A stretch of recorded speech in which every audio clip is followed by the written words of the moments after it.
तो यार आप लोगों ने मुझे देखा होगा यार कि at least for the last month and half मैं ना इंडियन फुटबॉल टीम की जो यूज़ ऑफ फॉर्मेशन है ना उसके लिए आई बीन थोड़ा सा क्रिटिकल। चाहे वो ईगोस टी मैच है, चाहे इवन मनोलो मार्केस के लिए तो बड़े अर्ली डेज है, बट मैंने प्रॉपर वीडियो बनाई थी क्यों कि 4-2-3-1 एज अ फॉर्मेशन ना इंडियन टीम को सूट क्यों नहीं करती है। वो वीडियो भी मैं लिंक डिस्क्रिप्शन में डाल दूंगा। बट द पॉइंट इज यार मैं ना बड़ा नेगेटिव साउंड करूँगा अगर मैं बस बोलता रहा हूँ ये प्रॉब्लम है ये प्रॉब्लम है, बट उसका कुछ सोल्यूशन या एटलीस्ट अपना पर्सपेक्टिव उस चीज़ को बेटर कैसे कर सकते हैं उसमें नहीं बता रहा हूँ, राइट। तो आज की वीडियो में हम यही बात करेंगे कि यार अगर 4-2-3-1 नहीं, what is the other formation and क्यों मेरे को लगता है कि यार ये फॉर्मेशन इंडिया के लिए काम कर सकती है। तो यार at the time of recording अभी इंटरनेशनल ब्रेक में इंडिया 2 मैचेस खेलेगी, one against Vietnam and the other one against Lebanon. And I think एक अच्छा मौका है यार for Manolo Marquez to test out some new players, test out a new formation as well, because again not the most difficult of opposition मैं कहूँगा उनको, ठीक है। And at the same time I think it's time कि थोड़ा हम trial and error करने लगे, क्योंकि आर परफॉर्मेंसेज इस साल हमको पता ही यार कितनी ख़राब रही हैं। गोल स्कोरिंग हमारे लिए प्रॉब्लम रही है, बॉल प्रोग्रेशन हमारे लिए प्रॉब्लम रही है, राइट। तो डायरेक्टली चलते हैं यार हम सीधे फॉर्मेशन की बात में, राइट। तो मुझे क्या लगता है यार, आई थिंक 4-2-3-1 की जगह ना जो फॉर्मेशन मुझे लगता है विद द स्क्वाड जो हमने 26 प्रोबेबल्स जो हमने चूज करी हैं, आई थिंक 3-4-3 एक ऐसी फॉर्मेशन है जो मुझे लगता है इंडिया की जो अटैकिंग प्रॉब्लम है थोड़ा उसको भी सॉल्व कर लेती है। एंड जो हमको मिडफील्ड में बॉल प्रोग्रेशन की प्रॉब्लम आती है कि हम डिफेंस से लेकर अटैक में हम बॉल प्रोग्रेशन सीधा लॉन्ग बॉल से करते हैं यूजुअली, राइट। हम शॉर्ट पासेस नहीं खेल पाते हैं। तो I think 3-4-3 as a formation मुझे लगता है कि हमारी टीम के लिए एक अच्छी फॉर्मेशन हो सकती है। तो मैं अभी यही बताऊंगा कि क्यों मुझे लगता है ये फॉर्मेशन बड़ी एप्ट है। तो यार पहले तो फॉर्मेशन समझते हैं, राइट। 3-4-3 क्या होता है? 3-4-3 में आपके 3 सेंटर बैक्स होते हैं, 2 आपके विंग बैक्स होते हैं वाइड पोजीशंस पे, 2 आपके मिडफील्डर्स होते हैं जो यूजुअली अगेन थोड़े जैसे हम पिवट में कहते हैं ना, 4-2-3-1 में भी 2 पिवट होते हैं। इसमें भी जो आपके मिडफील्डर्स होते हैं थोड़े डिफेंसिव माइंडेड ज़्यादा मिडफील्डर्स होते हैं, ज़्यादा कॉन्ट्रीब्यूशन का डिफेंसिवली होता है, ठीक है। एंड आगे आपके 3 विंगर्स होते हैं, राइट। एक left winger, right winger and number 9, ठीक है। तो अगेन एक जो मुझे क्या लगता है इंडियन फुटबॉल की फॉर्मेशन क्यों मुझे लगता है कि प्रॉब्लम रही है, पहली बात हमारी जो बॉल प्रोग्रेशन है ना, हम play from the back, build up from the back कर नहीं पाते हैं। एक बड़ा रीजन मुझे क्यों लगता है उसके लिए, क्योंकि हमारे जो मिडफील्ड में ना 2 ही प्लेयर्स है जो हमारे 2 पिवट्स हैं। एंड बिकॉज उनकी भी मैं बोलूँ लाइन ब्रेकिंग पासेस खेलना या बॉल कैरियर्स नहीं है वो लोग, तो जो हम डिफेंस से और अटैक को कनेक्ट करना होता है ना, वो काम वो दोनों बहुत अच्छे से नहीं कर पा रहे, राइट। तो मुझे एक बड़ी वीकनेस लगती है ये इस पर्टिकुलर फॉर्मेशन में। एंड क्योंकि हमारे जो फुल बैक्स है वो बहुत ज़्यादा एडवेंचरस नहीं हो रहे थे अभी तक, तो यूजुअली हमारे 4 पीछे प्लेयर्स होते हैं, 2 आगे होते हैं, तो बड़ी डिफेंस माइंडेड फॉर्मेशन थी, ठीक है, जो मुझे 4-2-3-1 लगती है।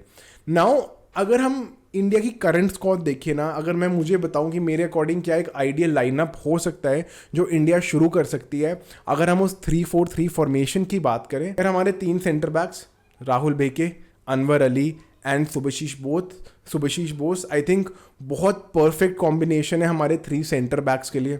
Rahul Bheke's performances for Bengaluru FC has been brilliant, बहुत लीडर की तरह उस डिफेंस में आए हैं। बेंगलुरु ने अभी तक आईएसएल में एक भी गोल नहीं खाया है अपने 4 मैचेस में। So again and I think Rahul Bheke की signing has been at the heart of it, right. And उसके बाद हमारे पास अनवर अली हैं जो आपके बहुत अच्छे बॉल प्लेइंग सेंटर बैक हैं, जो right side of the 3 centre backs में खेल सकते हैं। And left side of the 3 centre backs में आपके सुभाशीष। अगेन इसमें क्या होता है, जो आपके जो राइट और लेफ्ट सेंटर बैक्स हैं ना, उनकी बॉल प्लेइंग एबिलिटी अच्छी होनी चाहिए ताकि वो long ball, cross field ball खेल सके। एंड जो आपका middle of the centre back होता है वो आपका इन दोनों डिफेंडर्स को कवर देता है, कभी कभार वो भी आगे बॉल प्रोग्रेस कर लेता है, बॉल कैरी कर लेता है। तो अगेन आई थिंक राहुल बेके उस रोल में बड़े अच्छे फिट होंगे। अगेन अब हम आते हैं विंग बैक्स के। हमने अब जो स्क्वाड देखी है उसमें हमने देखा कि आकाश सांगवान को भी इंडिया का कॉल अप आ रखा है। Then we have Nikhil Pujari and Ashish Rai as well, जो आपके अटैकिंग विंग बैक्स हो गए हैं। Because of the way Akash Sangwan बहुत अटैक माइंडेड फुल बैक है। एंड सिमिलरली मैं निखिल पुजारी और आशीष राय के बारे में भी यही कह सकता हूँ, अटैकिंग ज़्यादा है, राइट। एंड डिफेंसिवली मैं नहीं कहूँगा कि बहुत ज़्यादा सॉलिडिटी देते हैं, कि डिफेंस उनका बेस्ट ट्रेड नहीं है। तो दैट इज़ वाई मुझे लगता है बड़ी अच्छी दोनों की ना विंग बैक पोजीशन बड़ी अच्छी सूट करेगी आकाश सांगवान को भी और निखिल पुजारी या आशीष राय में से किसी एक को भी। बिकॉज अगेन आपके पास 3 सेंटर बैक से पीछे कवर देने के लिए, एंड उनकी crossing abilities, their ability on the ball is very good. And again Nikhil पुजारी का स्टार्ट ऑफ द सीजन बड़ा अच्छा रहा है, सिमिलर आकाश सांगवान जो अब वो गोवा का मूव हुआ है उनका बड़ा अच्छा गया उनके लिए। तो मुझे लगता है बड़े अच्छे प्रोफाइल बैठेंगे उस विंग बैक पोजिशन में ये दोनों तीनों लोग। एंड पिवट में हम सेम रह सकते हैं यार, पिवट में चाहे हमको अपूया और जीक्सन के साथ स्टार्ट करें, एंड चाहे हम अपूया और सुरेश के साथ स्टार्ट करें, एंड आई कैन इवन से गोइंग कि हम अनिरुद्ध थापा को भी बीच में खिला सकते हैं, right. I think he does a good job. Again अगर हमको आगे पासिंग करनी है, बॉल प्रोग्रेशन भी करनी है, बॉल रोटेट करनी है, I think Anirudh Thapa can do that role as well. Again मैं ज़्यादा पर्सनल पे नहीं जाऊँगा कि कौन एग्जैक्टली खेलना चाहिए, बट मुझे लगता है जो दोनों पिवट्स हैं I think will be covered in that position. And जो आगे के 3 है ना, बिकॉज अब आपने ना ये समझना ज़रूरी है इस फॉर्मेशन में ना, क्योंकि आपके जो फुल बैक्स हैं, आपके जो विंग बैक्स हैं, वो आपको अटैकिंगली विड्थ प्रोवाइड कर सकते हैं। तो इसमें जो 2 विंगर्स हैं ना, बहुत टाइम ये होगा कि वो हाफ स्पेसेस में इन्वर्ट करेंगे, तो वो अंदर की तरफ आएंगे और अटैक में यूजुअली 5 बन जाता है, राइट। तो अगर हम इस पर्टिकुलर उसको समझें कि अगर आपके जो दोनों विंगर्स है वो हाफ स्पेसेस में आएंगे, मुझे लगता है अगर आप लेफ्ट विंग में विक्रम प्रताप को और राइट विंग में छांगटे को खिला लेते हो ना, and then we have Manvir Singh at the number 9 position, I think बड़ी अच्छी फॉर्मेशन बन सकती है, right. And but because half spaces में Vikram Pratap, I think he is not the most traditional of wingers. Chhangte को हम कह सकते हैं, बट विक्रम प्रताप अगर आई थिंक वो सेकंड स्ट्राइकर वाले रोल में बड़ा अच्छा फिट करते हैं, तो अगर वो हाफ स्पेसेस में, वो शूटिंग रेंज में, आई थिंक विक्रम प्रताप उस पोजीशन में एफर्ट डालते हैं, रन करते हैं टीम के लिए, तो मुझे लगता है बड़ी अच्छी प्रोफाइल बैठेगी हमारी विक्रम प्रताप की। तो again just in terms of the people available to us and जो हमारी प्रॉब्लम्स है ना, ये फॉर्मेशन ना उनको बहुत चीज़ों में सॉल्व कर लेती है। ना हमने अब लोगों की तो बात कर ली, कौन कौन से क्यों इस मुझे लगता है 3-4-3 अच्छी फॉर्मेशन है, क्यों जो हमारे पास प्लेयर्स अवेलेबल है उनकी प्रोफाइल को फिट भी क्यों करता है। नाउ अब हम ये समझेंगे कैसे ये फॉर्मेशन है इंडिया की एग्जिस्टिंग प्रॉब्लम्स है उसको सॉल्व कर लेती है, ठीक है। सबसे पहली बात यार, आई थिंक एक बहुत बड़ी प्रॉब्लम जो हमारे लिए है is building out from the back, right. क्योंकि हमारा ना जो मिडफील्ड के 2 हैं वो नेसेसरली हमारी जो मिडफील्ड है और जो अटैकिंग 3 है उनमें बहुत गैप आता है, तो कई बार बिल्डिंग फ्रॉम द बैक मुश्किल हो जाता है, हम बहुत ज़्यादा लॉन्ग बॉल खेल लेते हैं।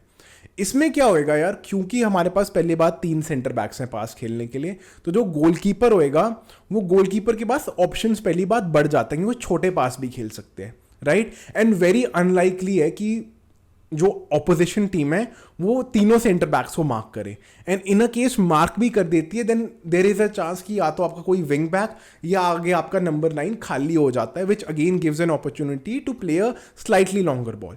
बट अगेन अगर हम simply buildup from the play की बात भी करें ना, अगर हम पीछे से शुरू करते हैं ना, नाउ जिस बंदे के पास बॉल है ना उसके पास बहुत अपॉर्चुनिटीज हो जाती हैं पास करने की, एंड जहाँ पे हमारे लिए बॉल प्रोग्रेशन इतनी बड़ी प्रॉब्लम थी बिकॉज हमारी जो मिडफील्ड है वो हमारे अटैकर्स के साथ कनेक्ट नहीं कर पा रही थी। अब क्या होगा, let's say for example Subhashish Bose left sided centre back है 3 में, उनके पास आगे ना बहुत सारे ट्राइंगल्स बन रहे हैं, Subhashish Bose right wing back के साथ एंड देन एक सेंट्रल मिडफील्डर के साथ, then Subhashish Bose central centre back के साथ एंड अगेन एक मिडफील्डर के, तो बहुत सारे ट्राइंगल्स बन रहे हैं हमारे मिडफील्ड में, विच मीन्स हमारे पास सेंटर ऑफ द पिच में बहुत सारी ऑप्शंस है पासिंग करने की, जो एक बहुत बड़ी प्रॉब्लम थी। जहां पे अगर हम play up from the back करने की कोशिश भी करते ना, तो इवेंचुअली क्या होता था, हमारे डिफेंडर्स के पास ना कोई पास करने का ऑप्शन नहीं होता था, एंड अल्टीमेटली उनको लॉन्ग बॉल खेलनी पड़ती थी। तो इस चक्कर में इसमें क्या हो रहा है, इस 3-4-3 में उनके पास ऑप्शंस है, एंड क्योंकि मिडफील्ड में जैसे हमारे पास पहले 2 प्लेयर्स होते थे, अब जब क्योंकि हमारे विंग बैक्स भी है, अब हमारे पास 4 प्लेयर्स है जो सेंटर ऑफ द पिच देख रहे हैं, 2 आपके मिडफील्डर्स एंड 2 आपके विंग बैक्स। तो अगेन अनलाइक द 4-2-3-1, यहाँ पे हम मिडफील्ड में सेंटर ऑफ द पिच में ज़्यादा प्लेयर्स रख सकते हैं, एंड अगेन मैंने ऑलरेडी बात करी पूरी डिफेंस और मिडफील्ड में और आगे ट्राइंगल्स बनते जा रहे हैं।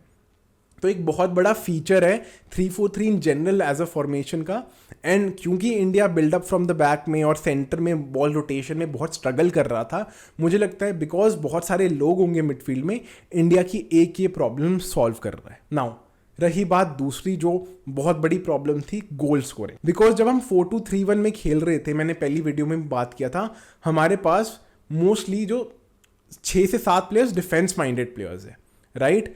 नाउ इस वाली 3-4-3 में क्या हो रहा है, जब हम अटैक कर रहे हैं तो हमारे पास इवेंचुअली 5 प्लेयर्स जो आगे हैं वो 5 प्लेयर्स की लाइन बन रही है।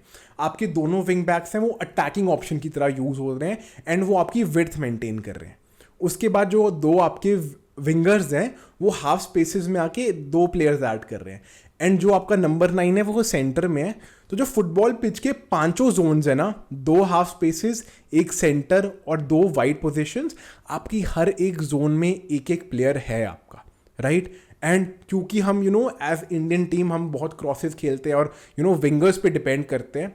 अब क्या होगा इस पर्टिकुलर फॉर्मेशन में, विंग पे ना आपके पास बहुत सारे 2v1 क्रिएट करने का मौका होगा, क्योंकि आपका विंग बैक बहुत हाई है एंड आपका जो विंगर है आपकी हाफ स्पेस में बैठा हुआ है, तो आपके पास 2v1 against the opposition full back, उसके साथ 2v1 करने के लिए बहुत सारी अपॉर्चुनिटीज़ हैं। एंड हमारे पास अटैकिंग थर्ड है उसमें 5 players in most of the times होंगे ही होंगे। तो अगर हम पर्टिकुलर एग्जांपल लेते हैं, लेट से आकाश सांगवान, विक्रम प्रताप दोनों स्टार्ट कर रहे हैं एंड दोनों लेफ्ट साइड से खेल रहे हैं। विक्रम प्रताप लेफ्ट विंग पे खेल रहे हैं and Akash Sangwan left wing back खेल रहे हैं। अगर आकाश सांगवान के पास बॉल है and he goes up faces the opposition right back, तो आकाश सांगवान के पास विक्रम प्रताप तो है ही एक ऑप्शन एंड जो लेफ्ट में मिडफील्डर आ रहा है वो भी इनके पास ऑप्शन है। पीछे अगर Subhashish Bose left centre back खेल रहे हैं वो भी ऑप्शन है। तो ये ना अटैकिंग वाइज बहुत सारी प्रॉब्लम सॉल्व कर रहे हैं। जो मुझे लगता है इंडियन फुटबॉल की सबसे बड़ी प्रॉब्लम ये अभी गोल स्कोरिंग है। एंड गोल स्कोरिंग मुझे क्यों लगता है प्रॉब्लम है, हम बहुत ज़्यादा लॉन्ग बॉल्स पे डिपेंडेंट हैं।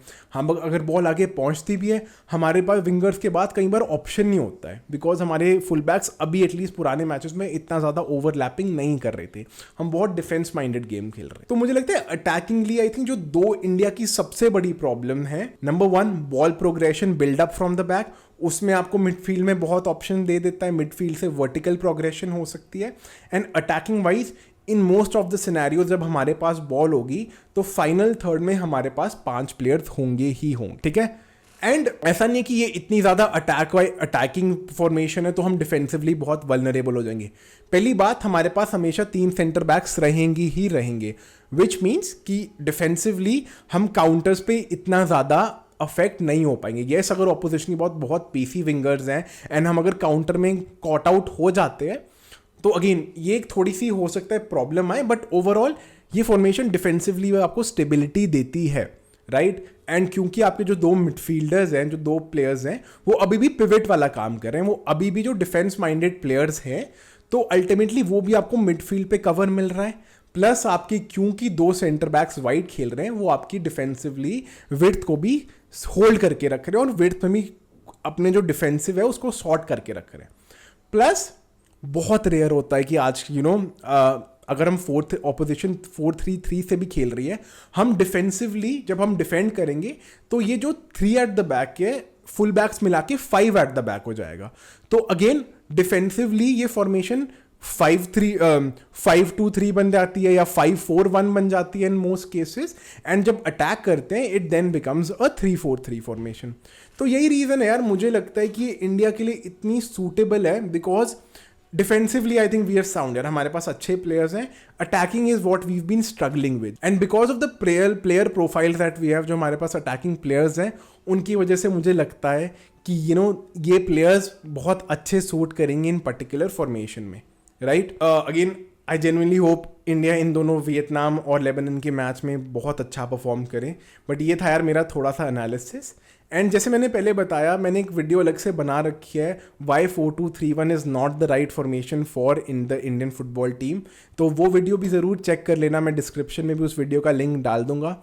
And if you like this video let me know, पहली बात, do you think 3-4-3 as a formation would work for Indian football team और नॉट। एंड अगर नहीं, क्या ऑल्टरनेटिव है 4-2-3-1 फॉर्मेशन की इंडियन फुटबॉल टीम के पास। And if you like the content, video आप लोगों को पसंद आई है, लाइक करो वीडियो पे, subscribe to football unplugged. And again comments में मुझे बताओ what are the other videos जो आप लोग देखना चाहते हो। Thank you so much for tuning in and have a great day head.